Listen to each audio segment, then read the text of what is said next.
En ciencias políticas. Bienvenido, embajador, excelentísimo embajador, a esta transmisión. Bueno, va a ser una conversación muy amena de relaciones bilaterales, de economía, de Rusia, de Venezuela y de todo lo que está aconteciendo a nivel actual. Muy buenos días, muchas gracias por invitarme a su programa, es un placer participar. La primera pregunta que tengo es que obviamente Rusia es una potencia mundial. Me gustaría preguntarle, en efecto de eso, ¿cómo influye a nivel político, económico y hasta militar en otras naciones? En primer lugar, Rusia es el país más extenso del mundo, Sí. porque la superficie de Rusia es una séptima parte de la superficie mundial. Pero para ser una gran potencia no es necesario tener un territorio grande, porque otros países también pueden tener y tienen grandes territorios, pero lo que influye es su contribución a la historia mundial, a la cultura mundial, a los diferentes logros del universo. Yo creo que desde este punto de vista, Rusia es una verdadera potencia mundial, porque nuestra contribución es muy grande en lo que se refiere a la literatura mundial, a la música mundial, a la ciencia universal.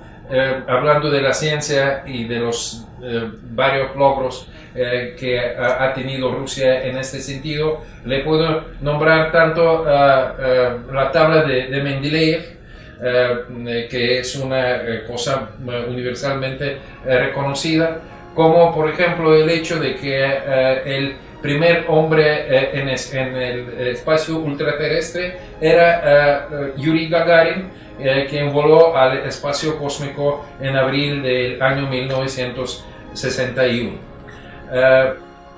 Pero también hablando de estas contribuciones, otra vez hablando del espacio ultraterrestre, Alexei Leonov fue el primer hombre en salir al espacio extraterrestre.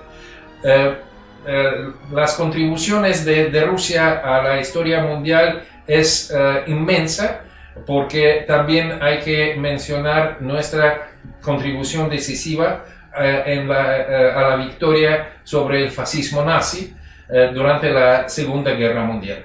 Así que todo esto tiene su influencia en la actuación de nuestro país en la palestra internacional y en las relaciones de Rusia con los otros estados. Me gustaría saber, también usted ha hecho diversas publicaciones.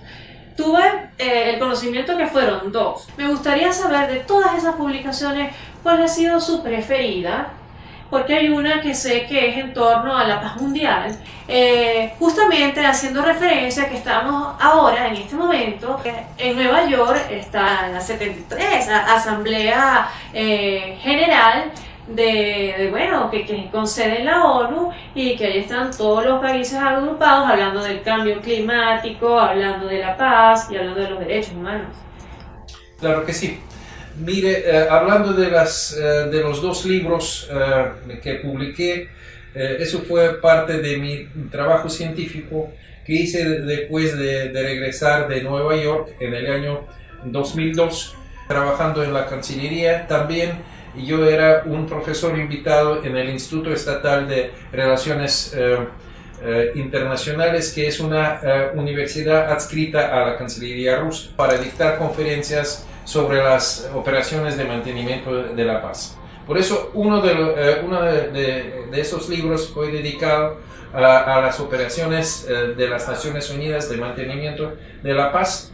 Este tema me interesa mucho, no solamente porque yo trabajé durante varios años tanto en Nueva York como después viajando desde Rusia a participar en diferentes foros dedicados a las operaciones de mantenimiento de la paz, y porque yo considero que esta esfera es la que ha progresado más en lo que se refiere a las actividades de las Naciones Unidas, porque como ustedes saben, desde el año 2000 se habla mucho de la necesidad de la reforma de las Naciones Unidas.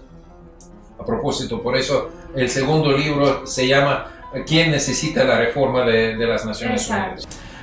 Pero en el libro hay las respuestas sobre a quién le interesa. Eso interesa a todos los Estados miembros, porque la Organización de las Naciones Unidas es un organismo que fue creado a raíz de al terminar la Segunda Guerra Mundial, en primer lugar para evitar nuevas guerras, pero también para desarrollar cooperación en diferentes esferas.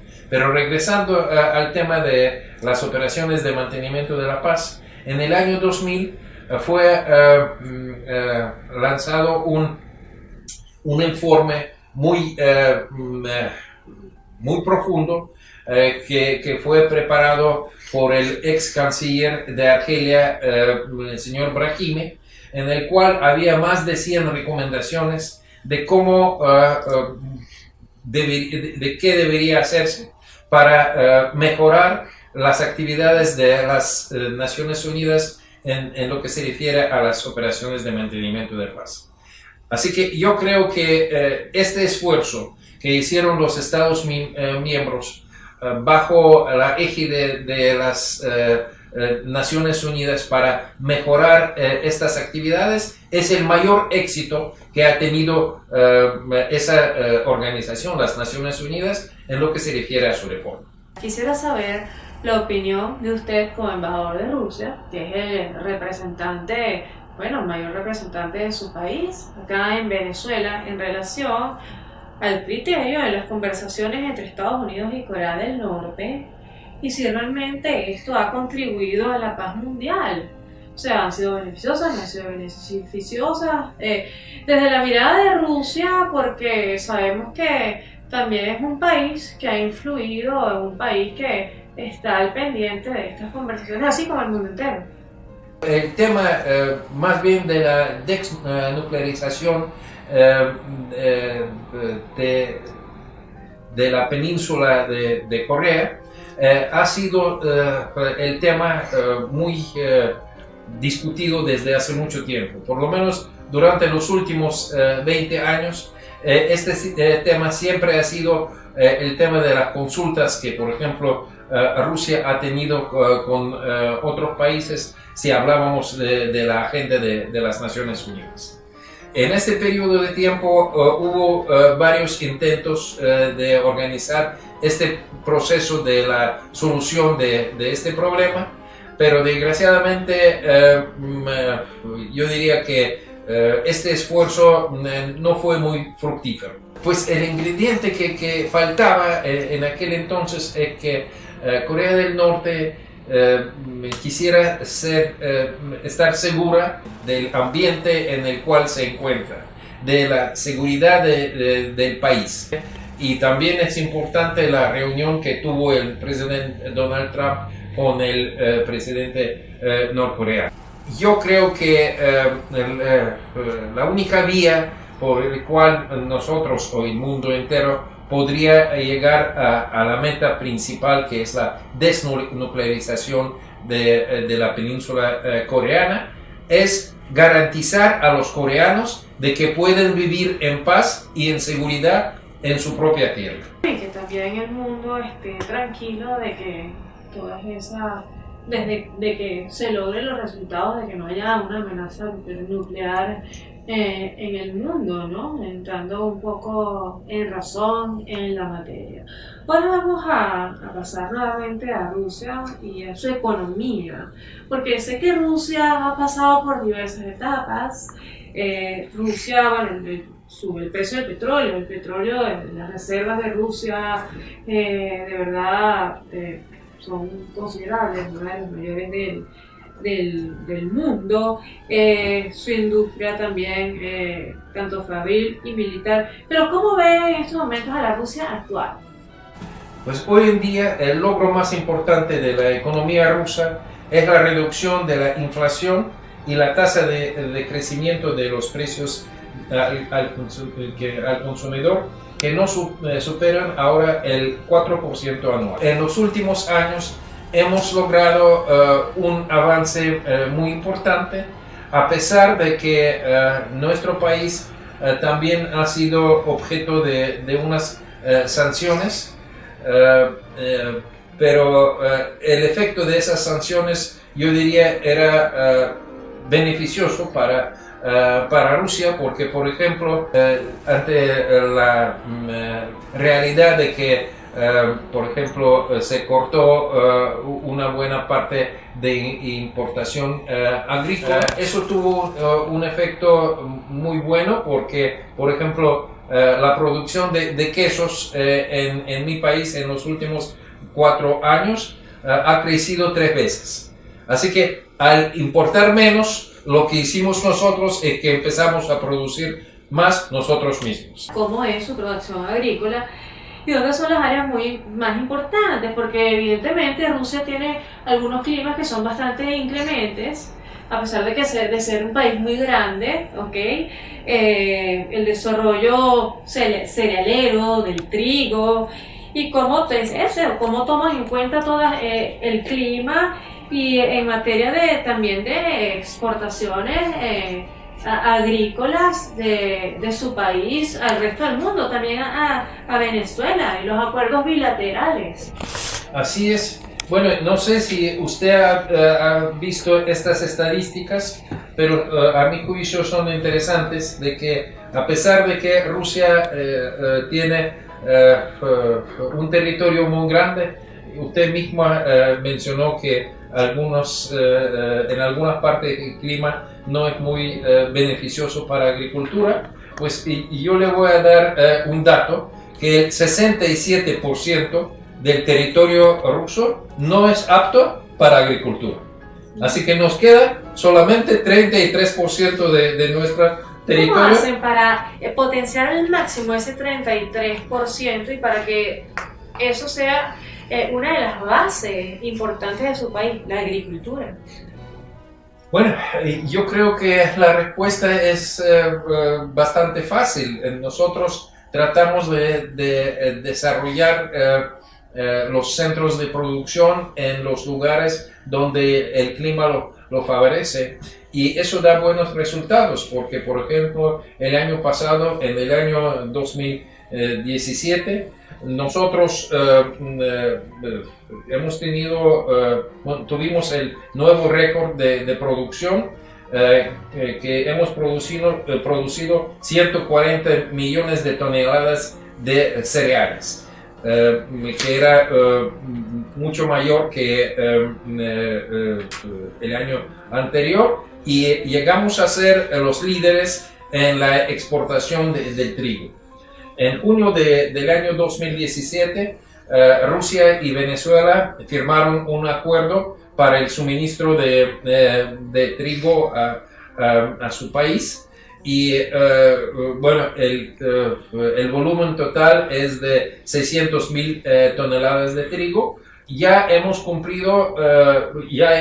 suministrado 440.000 toneladas. Este año, bueno, a partir de la firma de aquel acuerdo, ya son 440.000 toneladas de trigo que fueron enviados desde Rusia para acá. Además de trigo, excelentísimo embajador, ¿qué otros suministros o qué otras ramas de la agricultura nos puede mencionar? Bueno, desde este punto de vista, más bien hablaría de las perspectivas de unas importaciones de las frutas trópicas que podrían ser suministradas por Venezuela a Rusia. Porque por tener... Eso es interesante, claro, que haya la cultura y que en Rusia le guste por lo menos el mango, ¿no? Muchísimo. Y la piña y aguacate y otras cosas. Pero bueno, le puedo decir que en las tiendas en los supermercados de Moscú, uno compra aguacates de este tamaño. Claro que los aguacates que tienen ustedes aquí en Venezuela son mucho mayores y mucho más sabrosos, pero hay que organizar estos suministros, y de eso estamos hablando ahora con las autoridades venezolanas. Eso es un acuerdo bilateral que de verdad bastante beneficioso y también para llevar nuestra cultura a otros países y países como Rusia. También estábamos conversando antes de comenzar este programa que el embajador Zaensky tiene muchos años en este país, conoce nuestra cultura, conoce exactamente, estuvo anteriormente en una gestión ya hacia los años 1970. Sí, el 76 hasta y conoce perfectamente lo que es, bueno, lo que ha sido toda la política de nuestro país. Excelentísimo embajador, ahora bueno, pasando el tema un poco del suministro de gas. Gas y petróleo es fundamental en Rusia. Ustedes hacen este suministro a Europa. ¿Y cómo son sus relaciones con Europa en este momento? Le puedo decir que obviamente bueno, Rusia es parte de Europa porque Europa comienza por el punto que se llama La Roca en Portugal, es el punto que está más al oeste del continente europeo y termina en los montes Urales que está en Rusia. Así que Rusia siempre ha sido parte de Europa y por eso los países europeos son bueno, es un mercado lógico y natural para nuestro país, igual como nosotros para ellos. Desde este punto de vista, nuestras relaciones se han desarrollado de una manera muy satisfactoria y pues yo les puedo decir que, por ejemplo, cada año se registran volúmenes récord de nuestros suministros de gas a Europa. En 2017 fueron más de 192 mil millones de toneladas. Últimamente la Unión Europea estaba experimentando una presión de parte de los Estados Unidos que intentan vender a los europeos su combustible azul líquido. Bueno, el combustible azul es otro nombre para el gas natural. Al fin y al cabo, la comparación de los precios del gas norteamericano y gas ruso es a favor del gas ruso porque los Estados Unidos tienen que traerlo desde Estados Unidos a Europa y claro que el flete entra como parte del precio, mientras que nosotros tenemos líneas directas que van desde Rusia hacia Europa occidental para suministrarle gas. Actualmente se está construyendo el nuevo gasoducto que se llama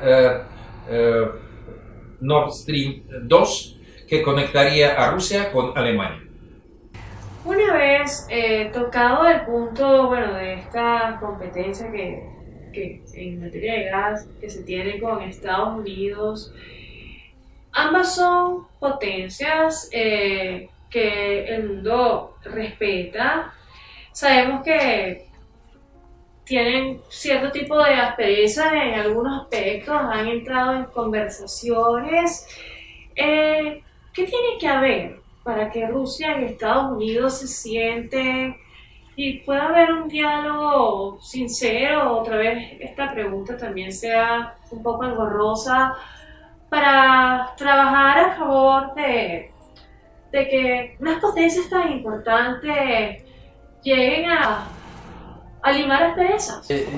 Yo creo que usted ha planteado esta pregunta de una manera muy correcta, porque esto es lo que necesita el mundo, sí. Que las dos potencias más grandes del mundo de veras tengan un diálogo. O sea, fuera bueno para el mundo que esto sucediera, ¿no? Así es. Y eso lo estamos sugiriendo a los Estados Unidos desde hace mucho tiempo. Hasta que le puedo decir que, bueno, en general yo he trabajado en los Estados Unidos durante más de 9 años. 5 en Washington, donde yo era jefe de la sección latinoamericana de la embajada, primero soviética y después rusa. Y después 4 años y pico en Nueva York, en el Consejo de Seguridad de las Naciones Unidas. Y en todo este tiempo mi experiencia era de que nosotros efectivamente estábamos teniendo una buena cooperación entre los dos países, a pesar de que claro que cada uno tenía sus propios puntos de vista, pero eso no es... Son respetables, Sí, cada país tiene su así punto es. de vista, se deben respetar. Así es. Ajá. Yo creo que el problema de los últimos tiempos es que desgraciadamente el tema de las relaciones entre los Estados Unidos y Rusia en los mismos Estados Unidos se hizo como un asunto de la política doméstica y no de la política internacional. Eso sucedió a raíz de la supuesta intervención de Rusia en las elecciones norteamericanas, pero a Sí, mi juicio... ha habido bastante polémica en torno a eso. Sí, pero a mi juicio es ridículo hablar de que Rusia ha podido de alguna manera cambiar la opinión de los mismos norteamericanos que salieron a votar en las últimas elecciones. Además, todo este tema surgió a raíz de una información que publicó el portal muy conocido Wikileaks sobre unas intervenciones en los correos electrónicos dentro del Partido Demócrata en los Estados Unidos, lo que mostraba de que desgraciadamente dentro del Partido Demócrata había otra vez una concurrencia desleal entre Hillary Clinton y Bernie Sanders, a favor de Hillary Clinton y para hacerle daño a Bernie Sanders. Pero ¿qué tiene que ver Rusia con todo esto? Lo que pasa es que es bueno, en Rusia hay un proverbio, es sacar sus cosas sucias para distraer la opinión la atención de los otros. Sí, eso me lleva a colación la siguiente pregunta, que es más a su favor o más a favor de Rusia, que entonces, si eso fue así, os corroborara la teoría de que las relaciones entre Rusia y el actual gobierno de Estados Unidos estuvieran muy bien, porque el actual gobernante de Estados Unidos es Donald Trump. Sí. Entonces, es paradójico entonces pensar que si intervinieron en el resultado, Rusia y Estados Unidos no tuviesen ningún tipo de problemas y estuviesen actuando de la mano, ¿cierto? Muy cierto. Y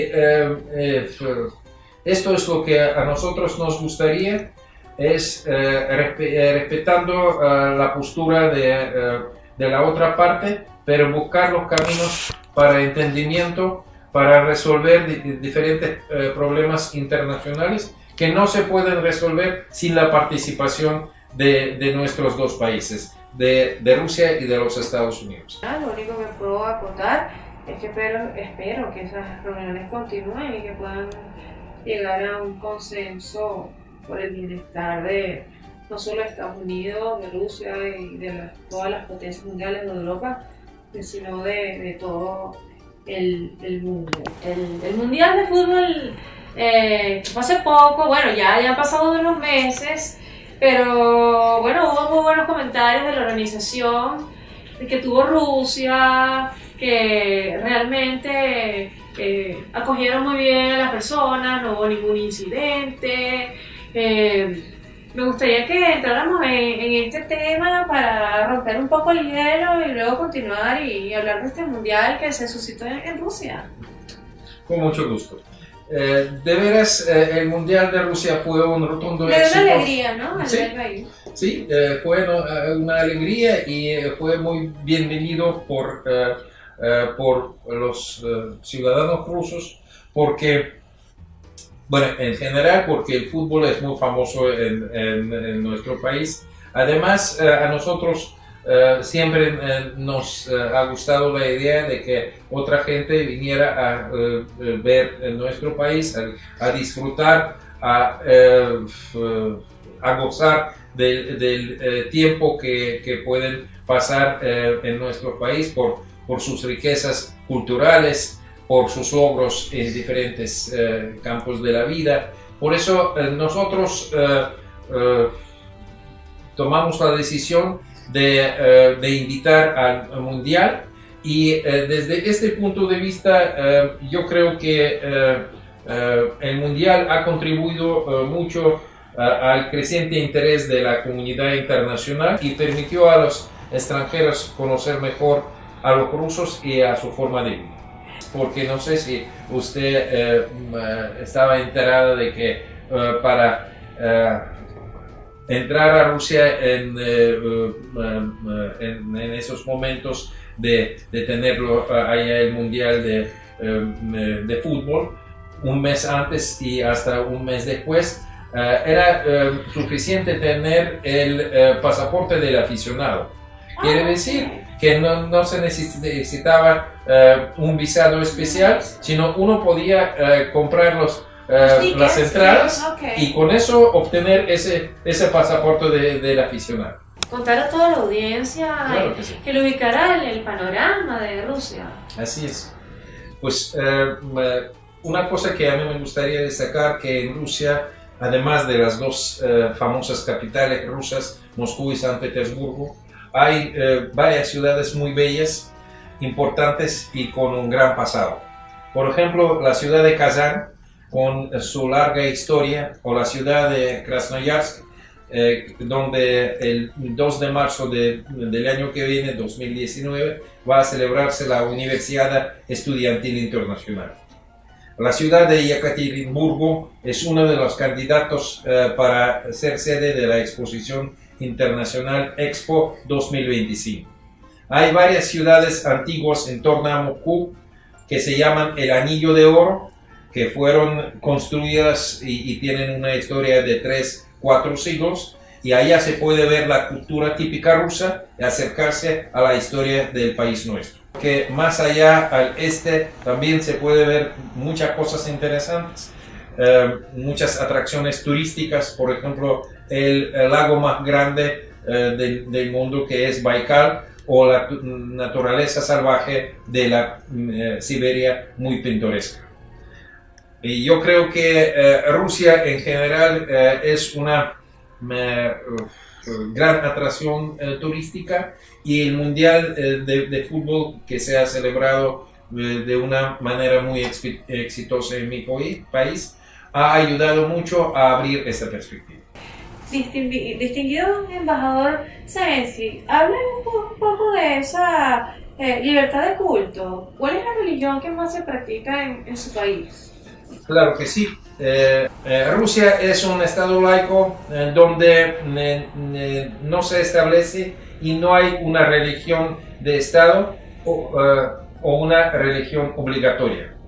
La libertad de conciencia y religión está garantizada por la Constitución.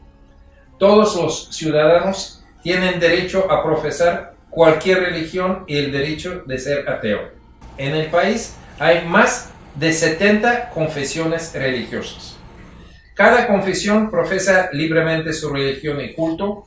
Los creyentes sin restricciones pueden visitar iglesias ortodoxas, iglesias católicas, mezquitas, sinagogas, templos budistas. La mayoría de los creyentes en Rusia profesan el cristianismo en la forma de la ortodoxia, que representa el 79%. El Islam es la segunda religión más difundida en Rusia. Además, las religiones extendidas en el territorio de Rusia son el budismo, el judaísmo y el protestantismo. La población de Rusia es de 146 millones de personas. En las filas de los cristianos ortodoxos hay 114 millones de personas. Los seguidores de Islam son 6.000, no creen en nada y por eso son ateos, son 23 millones. Que me queda por conversar es acerca de las relaciones bilaterales con Venezuela. Todos esos acuerdos importantes, comerciales, ¿cuál es el balance de esa relación hasta ahora?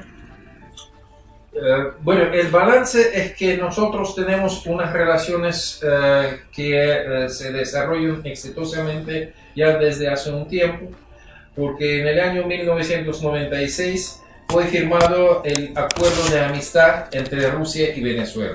Esas relaciones han recibido un nuevo ímpetu yo diría que ahora tenemos un buen desarrollo tanto a nivel político como a nivel económico y nivel humanitario.